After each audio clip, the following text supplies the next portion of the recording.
সুপ্রিয় দর্শক, আসসালামু আলাইকুম। কেমন আছেন আপনারা? নিশ্চয়ই ভালো আছেন। আজকের ভিডিওতে আপনাদের সবাইকে স্বাগত জানাচ্ছি। আজকে আমি আপনাদের সাথে শেয়ার করব নর্মাল ডেলিভারির ব্যতিক্রম ধরন সম্পর্কে। তাহলে চলুন জেনে নেওয়া যাক সেটা কি। বাই দ্য ওয়ে, মূল ভিডিওতে যাওয়ার আগে একটা কথা বলি, আমি আমার চ্যানেলে pregnancy related, specially normal delivery related অনেক ইম্পর্টেন্ট তথ্য ভিডিও আকারে শেয়ার করে থাকি। এই তথ্যগুলো আমার পার্সোনাল এক্সপেরিয়েন্স ও আমার ডক্টরের সাজেশান থেকে নেওয়া। তাই আমার চ্যানেলটিকে যদি একবার আপনারা ভিজিট করেন, তাহলে আপনারা আপনাদের প্রশ্নাতীত মনের অনেক প্রশ্নের উত্তর পেয়ে যেতে পারেন। আমন্ত্রণ জানাবো আমার চ্যানেলটিকে একবার ভিজিট করে দেখার জন্য। এবারে চলুন মূল আলোচনায় যাওয়া যাক। আমি শুরুতেই বলেছি আজকে আলোচনা করব নর্মাল ডেলিভারির ব্যতিক্রম ধরন সম্পর্কে। আমরা সবাই জানি যে নর্মাল ডেলিভারিটা সিজারের তুলনায় খুব ভালো, কেননা সিজার হলো একটা ছোটোখাটো অপারেশনের আগে পরে বিভিন্ন ধরনের ঝুঁকি থাকে, বিভিন্ন ধরনের সাইড ইফেক্টস থাকে। এছাড়া সিজারিয়ান পেশেন্টকে সারা জীবনভর কিছু না কিছু রোগশোক বহন করতে হয়, বিভিন্ন ধরনের নিষেধাজ্ঞা মানতে হয়। কিন্তু নর্মাল ডেলিভারির পেশেন্ট এর সব কিছু থেকে সেফ ও সিকিওরড। সব কিছু জেনে শুনে আমরা সবাই নর্মাল ডেলিভারিকে পছন্দ করি এবং সন্তান জন্মদানের ক্ষেত্রে আমাদের অন্যতম পছন্দের পদ্ধতি হচ্ছে নর্মাল ডেলিভারি। এখন নর্মাল ডেলিভারিটা হচ্ছে একটা প্রাকৃতিক পদ্ধতি, সেই জন্য আপনার বডি মোটামুটি 1 মাস আগে থেকে বিভিন্ন ধরনের সাইন দেখাবে। আর এর মধ্যে অন্যতম হচ্ছে ঘন ঘন পেট শক্ত হওয়া, ঘন ঘন প্রস্রাব পাওয়া। আপনি হয়তো ওয়াশরুমে যাচ্ছেন, 2-1 ফোঁটা প্রস্রাব হচ্ছে বা প্রস্রাব হচ্ছেও না, একটা র্যান্ডম চাপ কিন্তু ফিল করছেন। সেই সাথে কোমরে ব্যথা, তলপেটে ব্যথা, এরকম একটা ব্যথা পাচ্ছেন যে কোমর থেকে শুরু হয়ে তলপেটের দিকে এসে পায়ের নিচ দিয়ে চলে যাচ্ছে, এই টাইপের ব্যথা। এই ধরনের লক্ষণগুলো হচ্ছে নর্মাল ডেলিভারির একেবারে অন্যতম বিশেষ লক্ষণ, যেগুলো সরাসরি নর্মাল ডেলিভারিকে ইঙ্গিত করে। এছাড়া আরও অনেকগুলো লক্ষণ আছে যেগুলো মোটামুটি 1 মাস 15 দিন আগ থেকেই মায়েরা দেখতে পান নিজেদের মধ্যে। আর এই লক্ষণগুলোর মধ্যেই একটা সময় খেয়াল করবেন আপনার পিরিয়ড শুরু হয়ে যাবে। পিরিয়ড হচ্ছে একেবারে প্রথম দিনের মতো, মানে আমাদের পিরিয়ডের প্রথম দিন যেরকম হালকা গোলাপি বা হালকা বাদামি বর্ণের ব্লাড যায়, ঠিক সেরকম এই পিরিয়ডটা শুরু হয়ে যাবে। এটাকে অনেকে পিরিয়ড বলে, আবার অনেকে বলে বাদামি স্রাব, যেভাবেই বলে থাকেন না কেন, এই পিরিয়ডটা আপনার শুরু হয়ে যাবে। এর মধ্যেই সর্বোচ্চ 24 ঘন্টাও লাগে না, আরও কম সময়ের মধ্যে দেখা যায় যে পানি ভাঙতে শুরু করে দেয়। পানি কারো 1-2 ফোঁটা করে ভাঙে, কারো একটু বেশি ভাঙে তার থেকে। যখনই পানি ভাঙতে শুরু করবে তখনই আপনি চেষ্টা করবেন হসপিটালে চলে যেতে। এতে প্রথম থেকে শেষ পর্যন্ত ডাক্তারদের অবজারভেশনে থাকতে পারবেন, ভালোই হবে। আর যদি সাহস করে বাসায় থাকেন তাহলে বিছানায় শটান শুয়ে থাকবেন। কখনোই ঝরঝর করে প্রস্রাবের মতো পানি ভাঙতে দেওয়া যাবে না। যদি ঝরঝর করে প্রস্রাবের মতো পানি ভাঙে তাহলে বুঝবেন যে সকল পানিগুলো একসাথে বেরিয়ে যাচ্ছে, বাচ্চা গর্ভের ভেতরে শুকিয়ে যাচ্ছে, মানে বাচ্চা মারা যাবে। এরকম হলে গর্ভের ভেতরে বাচ্চা মারা যায়।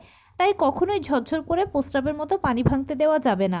যদি কারো ঝরঝর করে প্রস্রাবের মতো পানি ভাঙা শুরু হয় তাহলে তাকে অতি দ্রুত হসপিটালে যেতে হবে। এর পরবর্তীতে করণীয় কী হবে সেটা আপনার ডাক্তারই ভালো বলবে। পানি ভাঙার সর্বোচ্চ 24 ঘন্টার মধ্যে, পুরো 24 ঘন্টাও লাগে না, তার থেকেও কম সময়ের মধ্যে পেইন এসে যায়। পেইনটা কখনো একটানা হয় না, কখনো 10 মিনিট পরে পরে হয়, কারো 15 মিনিট পরে পরে হয়, আবার কারো আধা ঘন্টা পর পর পেইন আসে। পেইনটা যখন আসে প্রথমে জাস্ট কয়েক সেকেন্ড থাকবে, এরপর চলে যাবে। এর মধ্যে আপনি খাওয়া, ওঠা, বসা, ফোনে কথা বলা, হসপিটাল ব্যাগ গোছানো সব কিছু করতে পারবেন। আবার 10 মিনিট বা 15 মিনিট বা আধা ঘন্টা পরে আসবে, কয়েক সেকেন্ড থাকবে, আবার চলে যাবে। এভাবে হালকা পেইন শুরু হয়, তারপরে মাঝারি হয়, তারপরে ভারী হয়। ভারী মানে হচ্ছে পেইনটা বারে কমে আসে। যেমন আপনার যদি প্রথমে 15 মিনিট পরপর পেইন আসতো, এখন দেখবেন যে 2-1 মিনিট পরপর পেইন আসছে। এর মধ্যে আপনি অলরেডি ডেলিভারি রুমে পৌঁছে গেছেন, সকল প্রক্রিয়া শুরু হয়ে গেছে আপনার সাথে, এবং জরায়ুর কন্ট্রাকশানও শুরু হয়ে গেছে, মানে জরায়ুর সংকোচন প্রসারণ হচ্ছে।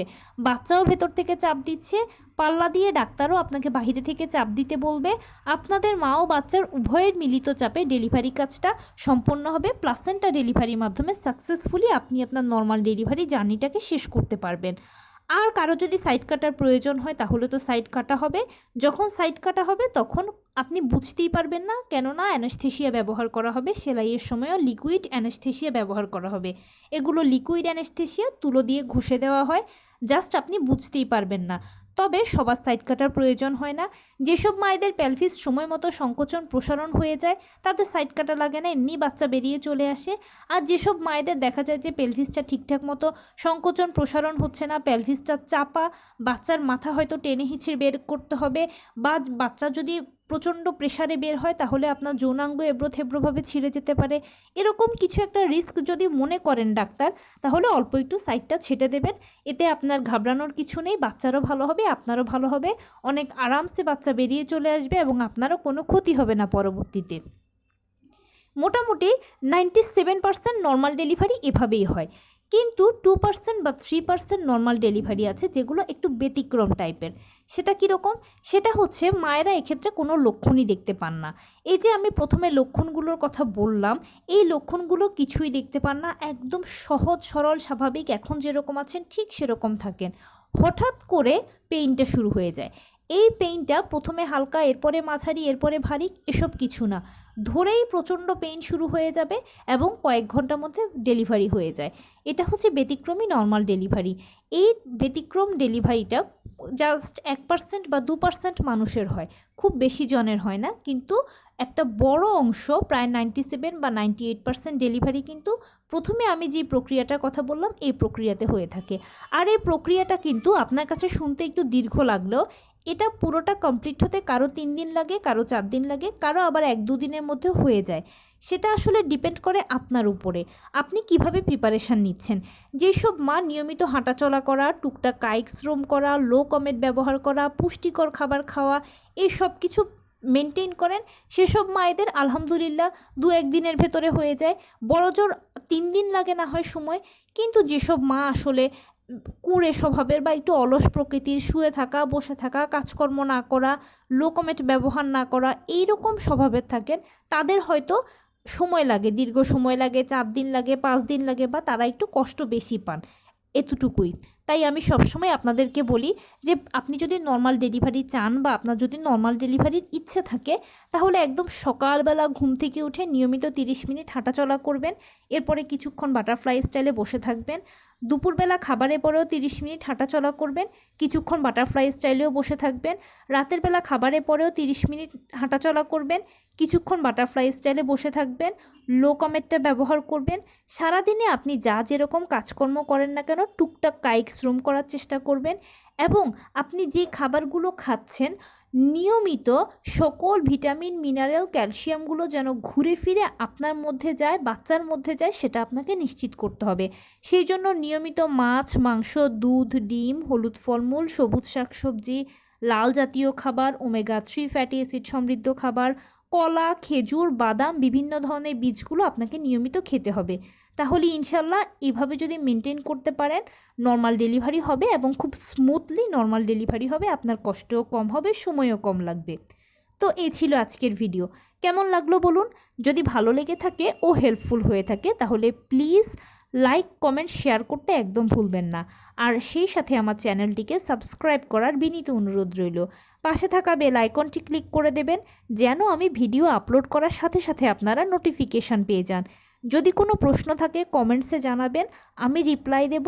প্লাস যদি কোনো পরামর্শ থাকে যে কোন বিষয়ের উপরে ভিডিও বানালে আপনারা উপকৃত হবেন সেটাও জানাবেন, আমি আপনাদের পছন্দের সর্বোচ্চ প্রায়োরিটি দেব। ভালো থাকবেন, সুস্থ থাকবেন। আসসালামু আলাইকুম।